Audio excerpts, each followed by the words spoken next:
I want to follow up with this question about how to turn down the temperature.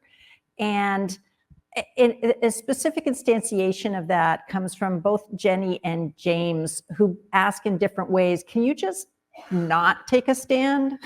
Can we just avoid this? Like the Budweiser, LGBTQ, transgender artists that they featured, could they have just not taken any stance at all? So is there something about the difference between wading in and just staying away? That's a great question. And the answer is, of course, it depends, right? It depends on what are the other commitments that you've made. It depends on what your strategy and what your values. So last week I was at Google headquarters in Mountain View, California. And Google has had this very active culture of employee engagement.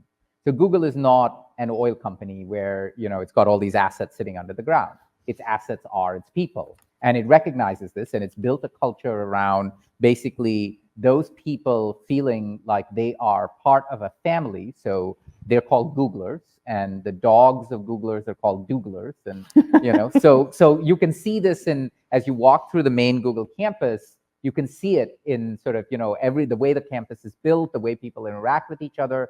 This is a family. We want you to feel a sense of ownership. We want you to feel a sense of belonging. We want you to feel like this is a place where you bring your whole self. And of course, that makes enormous sense for the business of Google, right? That's what then makes Google into such a successful commercial enterprise.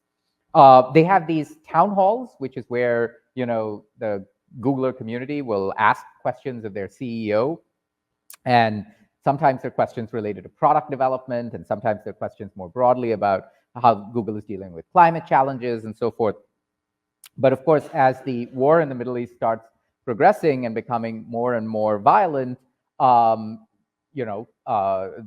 community of Googlers are asking, well, why is Google not taking a stronger view on this? And are we enabling one side or the other? Or should we, stand up and say, we stand for this versus that? And, there's just that pressure becomes bigger and bigger. And eventually the CEO says, well, we're not going to talk about this, right? That doesn't go down so well, as you can imagine, because you've set yourself up for a situation where you're saying this is, and you're saying we've got this institution where we're going to talk about everything, and you're saying bring your whole self to work. And then when things get really hard, you say, well, we're not going to talk about it. No, that doesn't work that way. So people expect you to sort of lean into this. So now, if you were, for instance, an oil company, you probably hadn't created a culture like this, and then you could get away with it, right? Mm-hmm. So it really does depend on your strategy. It depends on your values. And quite frankly, there is no other way than for a tech company like Google or a company in the knowledge business to say, oh, we can't talk about your whole self here because you're counting on people to bring their whole self and their creativity and so forth.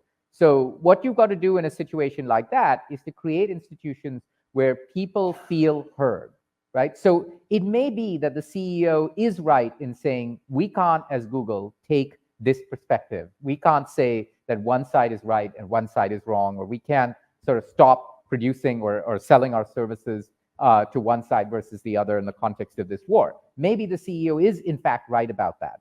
But for him to, in that moment, say, this is the diktat from the top down, that's at odds with everything else that the company's been doing at that point.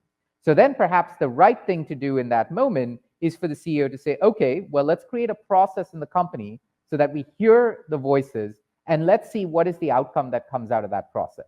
And you have to trust the process enough to do the right thing, right? And if they do something that's at odds with you, then maybe you had the wrong process, maybe you have the wrong employees, or maybe you're the wrong CEO for the company, right? That's a possibility too.